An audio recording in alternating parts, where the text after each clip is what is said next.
Hello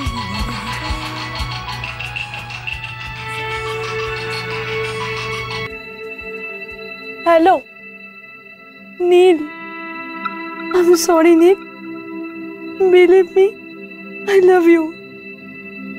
আমি সত্যি আজ তোমার সাথে যেতে চেয়েছিলাম, আমি বুঝতে পারিনি ঝিল বৌদি আমায় ওইভাবে আটকে দেবে। ডোন্ট ওয়ারি, তোমার এই ঝিল বৌদির তেজ যদি নিজের পায়ে না লুটিয়ে ফেলতে পারি, আমার নামও নীল রয় না। চিন্তা করো না ডার্লিং। তুমি সত্যিই পারবে? জানো আমি জাস্ট আর ওকে সহ্য করতে পারছি না। ও আমাদের স্বাধীনতায় হস্তক্ষেপ করার কে? বাড়ির বউ তো কি হয়েছে, মাথা কিনে নিয়েছে। দেখি বৌদিও তো বাড়ির বউ, কই ও তো আমার পার্সোনাল ব্যাপারে ইন্টারফেয়ার করে না। তাহলে ঝিল বৌদির সব ব্যাপারে নাক গলায় কেন? যার যার ব্যাপার সে বুঝবে, ওর কি তাতে? আই নো ডার্লিং, আমি ভেবেছিলাম আজকে সারা রাত তোমার সাথে কাটাবো, সারা রাত।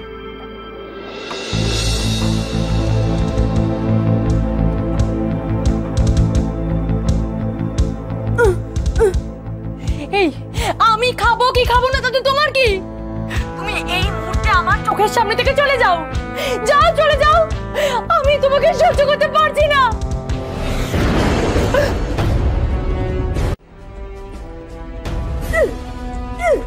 তুমি কেন ফোন নিয়েছো? তুমি কথা বলতে পারো না, কানে শুনতে পাও না? তুমি স্নেহাকে ফোনটা দাও, স্নেহাকে ফোনটা দাও। হ্যালো হ্যালো,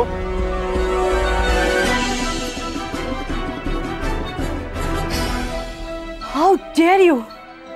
তুমি ফোনটা কেটে দিলে? তোমার এত বড় সাহস! কি?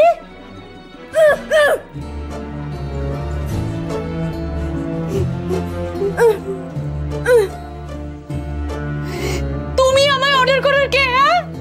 তুমি আমায় অর্ডার করার কে? দাঁড়া স্নেহা, কি ব্যাপার? মেয়েটার সামনে বিয়ে আর তুমি ওকে কাঁদাচ্ছ? কিরকম বৌদি তুমি? তুমি তোমার ননদকে ভালোবাসো না? তোমার কোনো সেন্স নেই? তুমি বোঝো না যে বাড়ির মেয়ে যখন বাড়ি ছেড়ে চলে যায় তখন কতটা কষ্ট হয়?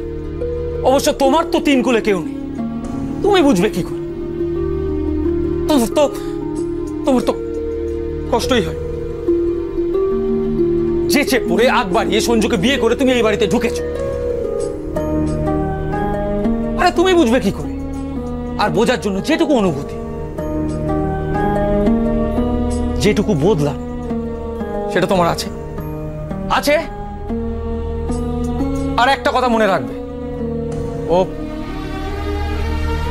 ও আমার খুব প্রিয় ভাই ছিল, তাই আজকের পর কোনোদিন ওকে আর কাঁদাবে। স্নেহা শোন, তুই এসব নিয়ে একদম ভাববি, হ্যাঁ? তুই আমার সাথে চল।